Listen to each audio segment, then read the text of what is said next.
Hey everybody, Glenn Husband here of No Vacancy News, and I have once again the CEO of Chesapeake Hospitality, Mr. Chris Green, who foolishly comes back with me on this thing time and time again. Chris, my man, happy. I guess we're almost in February at this point. I got to ask you, you've been CEO now for a little over 90 days. How's it going for you? It's going good. It's going good. I mean, Yeah. it takes time when you first sit in the chair, right? Right. It's like sitting in a new car, and even though I've been with the company over 20 years, you're sitting in a different seat in the car. You're not in the co-pilot seat. You're sitting in the Right. pilot seat, and you got all the tools at your disposal, and it's exciting and yet can be daunting. So that whole perception of the company and your role within the company, obviously the role has changed, but your perception of the entire company probably changes, because now that you're in the driver's seat, you got to pay attention to a whole lot of different things than when you're in the passenger seat. Because I remember I used to always look out the window and see all those beautiful things that are happening, but you've got to concentrate on the road and making sure that you keep everyone safe and happy. And in this case, that means profitable. So when you're thinking about dividing up your time, how do you choose what to focus on, where to drive your team members, and all of that kind of stuff to make sure that you don't get distracted by all of the shiny lights that might be going on around you? Yeah, that's a great question. Kind of going to the car analogy, as COO, you're first focusing on tactical things, right? Right. Implementation, processes, performance, and then you change the O for an E, and then all of a sudden you're in strategic thinking, right? And that Right. strategic has got to be driven by what is the essence of what you're trying to put to not only to your associates, but to the marketplace, and to kind of underpin who you are as a company. And so it changes the way you think completely. It's 180 degrees different than being COO or CCO, growing the business. You've got to really think about your people and where they sit in the car, and are they well supported to do what you need to do. And so, I mean, that's what I did. Is I really spent some time over the holidays, Right. really thinking about who I expect Chesapeake to be in the marketplace in 2020 and beyond. Wow. Well, that's it. Exciting that you are in the position to be able to do that. And it's your first time going through all of these exercises. So how do you continue to motivate people and refocus people? Because at first, you've done the first 3 months. Now the next 3 months is where you really gotta get things moving. You've probably at this point earned everybody's trust because you've had a couple of decades in there, but now you got to get them to do things the way that you want to do things, which means changing things a little bit. So how do you approach it so people could feel comfortable and confident where they're going with the company and their careers? Yeah, I've always been a big engagement and enrollment guy. So if you talk to my team, you would see that my goal is to set the demarcation point, or where we're heading at the top of the mountain, Right. and then to enroll them in their role in getting us there, and then letting them do it.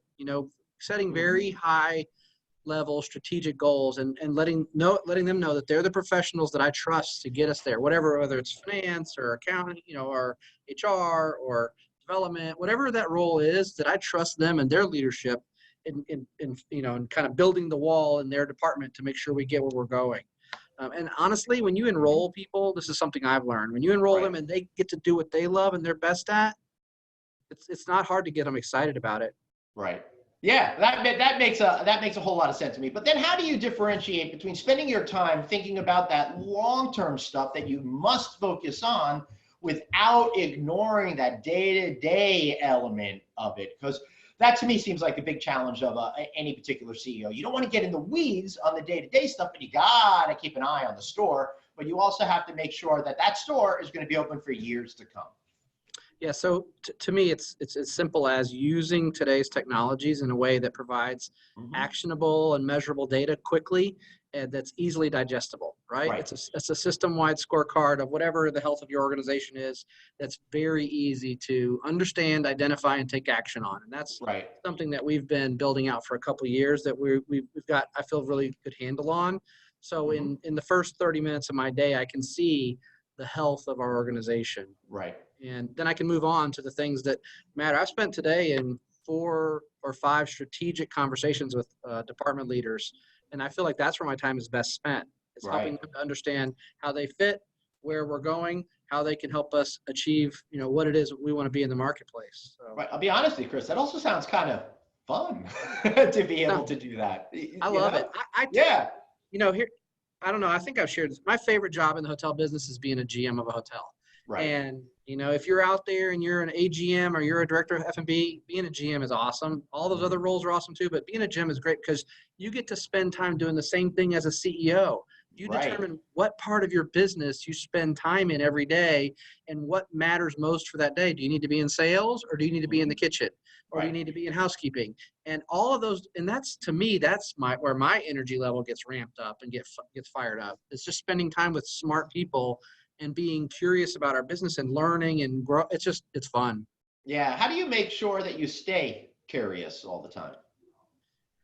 You know, I don't know if that's just a trait you're born with. I Yeah. think it's something you have to intentionally do. Is I try to get people to listen to conversations, whatever situation you're in, is to listen with curiosity and be willing to understand. I can't tell you how many times I've talked with, you know, on airplanes, especially an engineer or the captain of I talked the other day with a captain of Right. oil tanker. Wow. Fascinated by the technology that he has, but also the planning and the thought process that goes into parking. He has to start planning to park 10 miles from shore because those Wow. things, yeah, you can't slow them down quick. Right. And so Yeah. that makes me think about our hotels.